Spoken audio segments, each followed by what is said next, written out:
So hello future doctors, welcome back to our channel think med का। NEET UG 2026 का official result जारी होने के बाद लाखों स्टूडेंट्स अपने स्कोर, रैंक और क्वालिफाइंग स्टेटस को लेकर काफ़ी ज़्यादा कंफ्यूज रहते हैं। किसी को अपने एक्सपेक्टेड मार्क्स से कम रैंक मिलती है, तो कई ऐसे स्टूडेंट्स भी हैं अभी तक ये नहीं समझ पा रहे हैं कि आखिर काउंसलिंग का पूरा प्रोसेस कैसे चलेगा। क्या सबसे पहले रजिस्ट्रेशन करना होगा, चॉइस फिलिंग कब होगी, एमसीसी काउंसलिंग किन कॉलेज के लिए होती है, गवर्नमेंट कॉलेज और डीम्ड यूनिवर्सिटी में क्या डिफरेंस है, ऑल इंडिया कोटा और स्टेट कोटा में क्या फर्क है, अगर राउंड 1 में सीट नहीं मिली तो क्या काउंसलिंग खत्म हो जाएगी, और सबसे बड़ा सवाल यह है कि मेरी रैंक पर मुझे आखिर कौन सा कॉलेज मिल सकता है।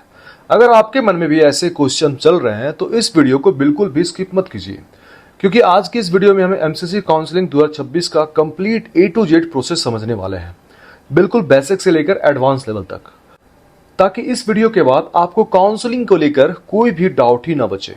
सो इस वीडियो में हम जानेंगे कि एमसीसी काउंसलिंग क्या होती है, किन कॉलेजेस के लिए होती है, रजिस्ट्रेशन कब और कैसे करना होता है, चॉइस फिलिंग की सही स्ट्रेटजी क्या है, सीट अलॉटमेंट कैसे होता है, reporting, upgradation, free exit, security deposit, official MCC website पर पिछले साल का अलॉटमेंट कैसे चेक करें, college fee, bond, participating institute, और आखिर में कुछ ऐसे इंपॉर्टेंट टिप्स भी जानेंगे जो आपकी काउंसलिंग स्ट्रेटजी को काफी बेहतर बना सकते हैं। इसलिए वीडियो को आखिर तक जरूर देखिए, क्योंकि काउंसलिंग में कई बार रैंक से ज्यादा फर्क सही इन्फॉर्मेशन और सही डिसीजन का पड़ता है।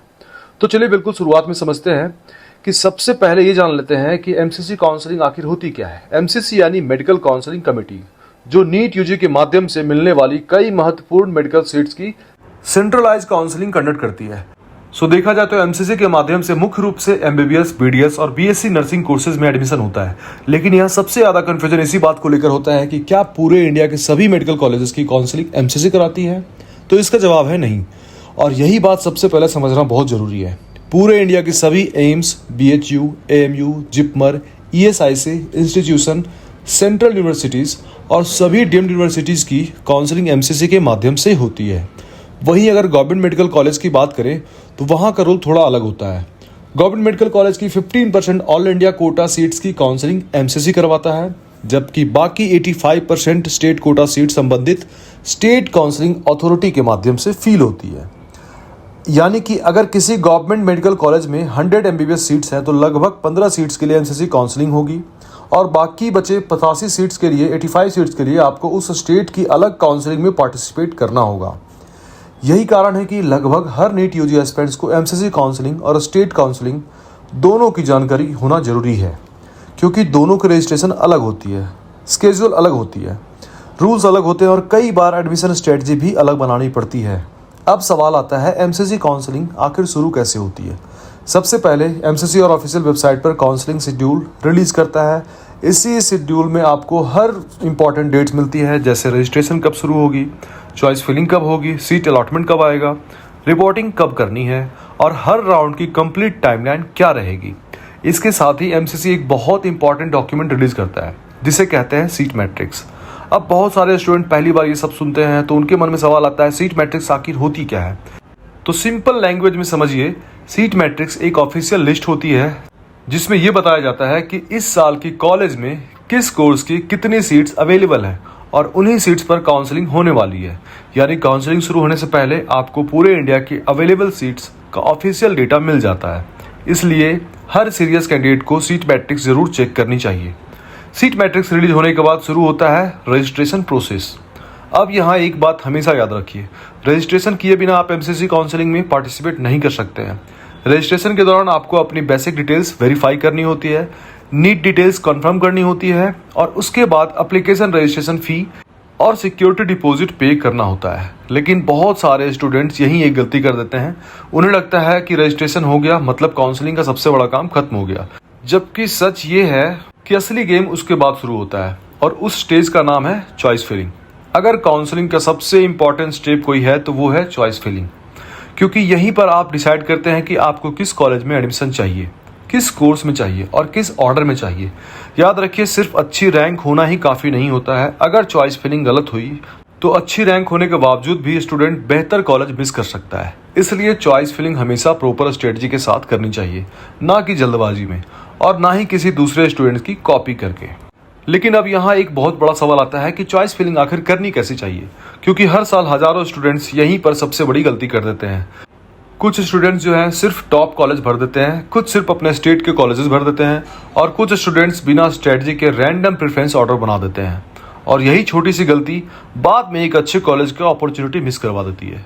इसलिए सबसे पहले ये समझ लीजिए कि एमसीसी आपकी सीट सिर्फ रैंक देखकर अलॉट नहीं करता है, बल्कि आपकी rank category, reservation rules, available seats और सबसे इंपॉर्टेंट आपकी फील्ड चॉइसेस, इन सभी चीज़ों को कंसीडर करके सीट अलॉट करता है।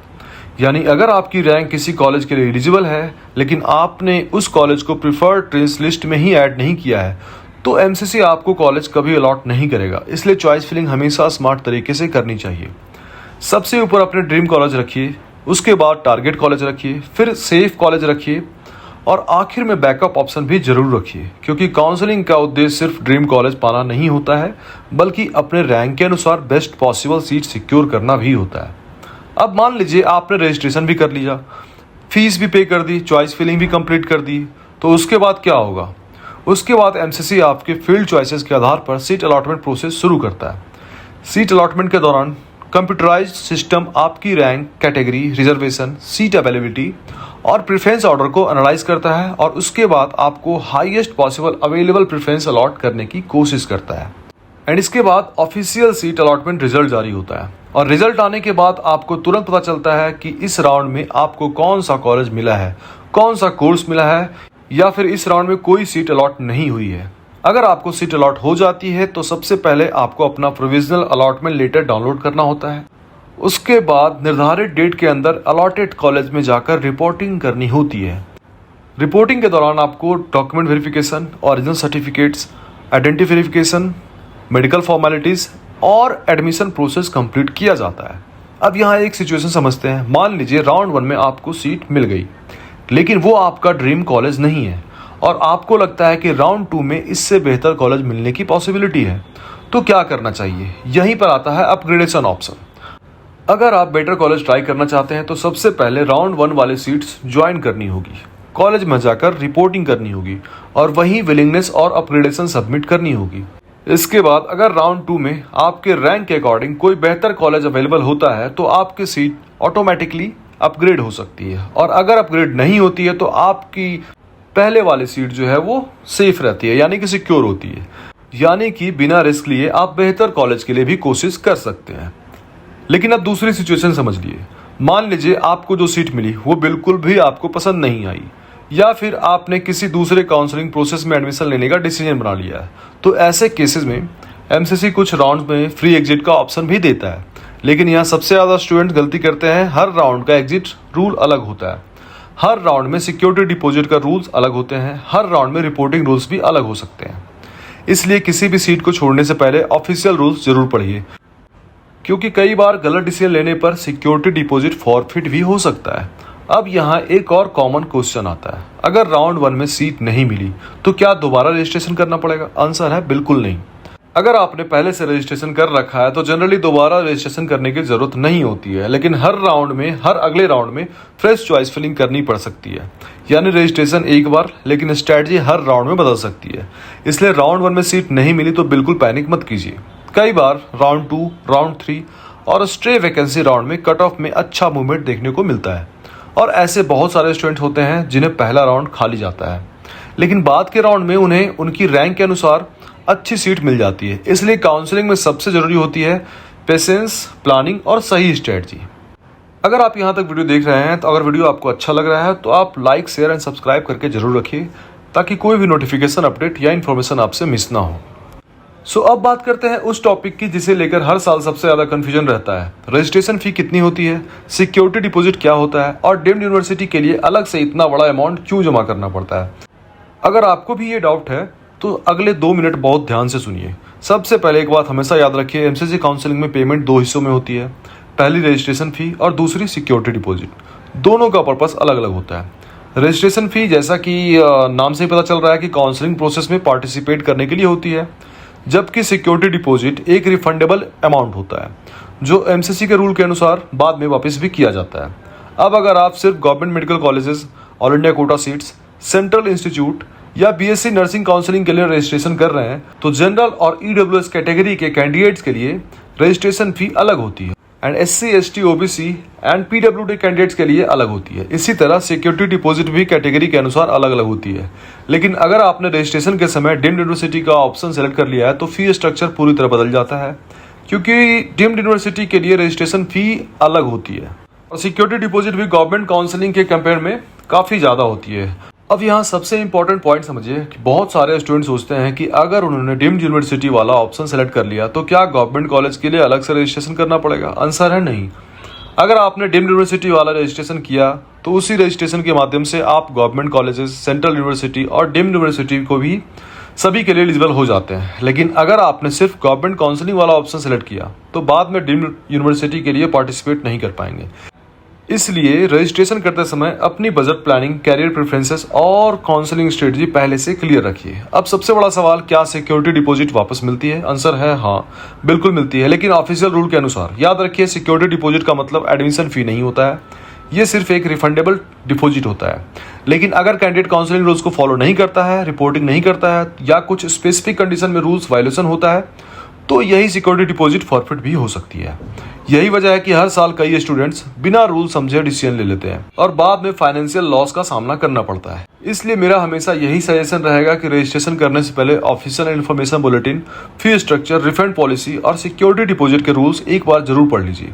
अब तक हमने समझ लिया काउंसलिंग कैसे शुरू होती है, रजिस्ट्रेशन कैसे होता है, चॉइस फिलिंग कैसे होती है, सीट अलॉटमेंट कैसे होता है, रिपोर्टिंग, अपग्रेडेशन, फ्री एग्जिट और फी स्ट्रक्चर भी। लेकिन अब मैं आपको एक प्रैक्टिकल एग्जांपल देकर समझाता हूं ताकि आपको पूरी काउंसलिंग रियल लाइफ सिनेरियो में समझ में आ जाए। मान लीजिए एक स्टूडेंट है जिनका नाम राहुल है। राहुल की ऑल इंडिया रैंक जो है मान लीजिए लगभग 50,000 है, कैटेगरी जनरल है। अब राहुल के मन में वही सवाल है जो शायद इस समय आपके मन में भी होगा, मेरी रैंक पर आखिर मुझे क्या मिल सकता है? Government MBBS, private MBBS, BDS, BSc nursing या फिर कुछ भी नहीं। तो ऐसे सिचुएशन में गेस करने की जरूरत नहीं होती है, यहीं पर काम आता है ऑफिशियल MCC डाटा। और अब मैं आपको दिखाऊंगा कि ऑफिशियल MCC वेबसाइट पर जाकर आप खुद कैसे चेक कर सकते हैं कि आपकी रैंक के आसपास पिछले साल किस कैंडिडेट को कौन सा कॉलेज अलॉट हुआ था। यकीन मानिए, अगर आपने ये मेथड सीख लिया तो काउंसलिंग के दौरान आप किसी भी फेक प्रेडिक्शन पर डिपेंड नहीं रहेंगे, बल्कि ऑफिशियल डेटा देखकर खुद अपना एनालिसिस कर पाएंगे। इसलिए अब मैं आपको एक एक करके वो सभी फीचर्स बताने वाला हूं जो काउंसलिंग के दौरान हर कैंडिडेट्स के लिए सबसे ज्यादा यूजफुल होते हैं। सबसे पहले ऑफिशियल MCC वेबसाइट ओपन कीजिए। वहां आपको UG मेडिकल काउंसलिंग का ऑप्शन दिखाई देगा। यहीं से पूरी काउंसलिंग प्रोसेस ऑपरेट होती है। अब मान लीजिए आपको ये जानना है कि पिछले साल आपकी रैंक के आसपास किस कैंडिडेट को कौन सा कॉलेज मिला था, तो इसके लिए प्रीवियस ईयर अलॉटमेंट रिजल्ट सबसे महत्वपूर्ण टूल्स है। यहाँ जाकर आप राउंड सेलेक्ट कर सकते हैं, कैटेगरी सेलेक्ट कर सकते हैं, कॉलेज सर्च कर सकते हैं और पूरा अलॉटमेंट डाटा देख सकते हैं। यानी किस रैंक पर किस कैंडिडेट को कौन सा कॉलेज मिला है, कौन सी कैटेगरी में मिला है और किस राउंड में मिला है, ये सारी इन्फॉर्मेशन ऑफिशियल रिकॉर्ड्स में अवेलेबल होती है। इसलिए जब कोई आपको बोले भाई 50,000 रैंक पर पक्का ये कॉलेज मिल जाएगा, तो ब्लाइंडली बिलीव मत कीजिए। पहले ऑफिशियल अलॉटमेंट डेटा जरूर चेक कीजिए, क्योंकि प्रेडिक्शन कोई भी कर सकता है, लेकिन ऑफिशियल डेटा कभी झूठ नहीं बोलता। अब मान लीजिए आपने किसी कॉलेज का नाम सुन लिया है, तो क्या सिर्फ नाम देखकर चॉइस फिल कर देनी चाहिए? बिल्कुल नहीं। उस कॉलेज के बारे में पूरा बैकग्राउंड चेक करना चाहिए और इसके लिए MCC वेबसाइट पर एक बहुत यूजफुल सेक्शन मिलता है, पार्टिसिपेटिंग इंस्टीट्यूट। यहीं से आप किसी भी मेडिकल कॉलेज की बेसिक डिटेल्स देख सकते हैं। कॉलेज गवर्नमेंट है या डीम्ड यूनिवर्सिटी है, सीट्स कितनी है, कोर्स कितने कौन कौन से हैं, इंस्टीट्यूट कोड क्या है, ये सारी जानकारी यहाँ अवेलेबल रहती है। लेकिन यही रुकना नहीं है। अब सबसे इंपॉर्टेंट चीज़, कॉलेज फ़ी। हर साल कई स्टूडेंट सिर्फ नाम देखकर कॉलेज भर देते हैं। सीट अलॉट होने के बाद उन्हें पता चलता है कि कॉलेज फ़ी उनके बजट से कई गुना ज़्यादा हो गया है और फिर उन्हें सीट छोड़नी पड़ती है। इसलिए चॉइस फिलिंग से पहले हर कॉलेज की tuition fee, hostel charges, security amount और बाकी एप्लीकेशन चार्जेस ज़रूर चेक कीजिए। बजट के बाहर कॉलेज फिल करने का कोई फ़ायदा नहीं होता। अब अगला पॉइंट जिसे स्टूडेंट सबसे ज़्यादा इग्नोर करते हैं, बॉन्ड पॉलिसी। बहुत सारे गवर्नमेंट मेडिकल कॉलेज में एडमिशन के बाद सर्विस बॉन्ड, पेनल्टी बॉन्ड या रूरल सर्विस बॉन्ड लागू होता है, और अगर आपको पहले से इसकी जानकारी नहीं होगी तो एडमिशन लेने के बाद काफ़ी परेशानी हो सकती है। लेकिन अच्छी बात यह है कि कई स्टूडेंट्स की बॉन्ड इन्फॉर्मेशन भी MCC पोर्टल के माध्यम से उपलब्ध हो रहती है। इसलिए चॉइस फिल करने से पहले बॉन्ड जरूर चेक कीजिए। अब मैं आपको एक बहुत प्रैक्टिकल एडवाइस देना चाहता हूँ।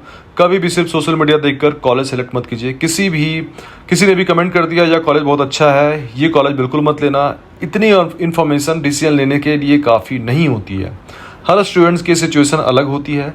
किसी के लिए लो फीस सबसे बड़ी प्रायोरिटी होती है, किसी के लिए सिटी मैटर करता है, किसी के लिए क्लिनिकल एक्सपोजर, किसी के लिए पीजी प्रिपरेशन के लिए और किसी के लिए बॉन्ड अवॉइड करना सबसे ज़्यादा ज़रूरी होता है।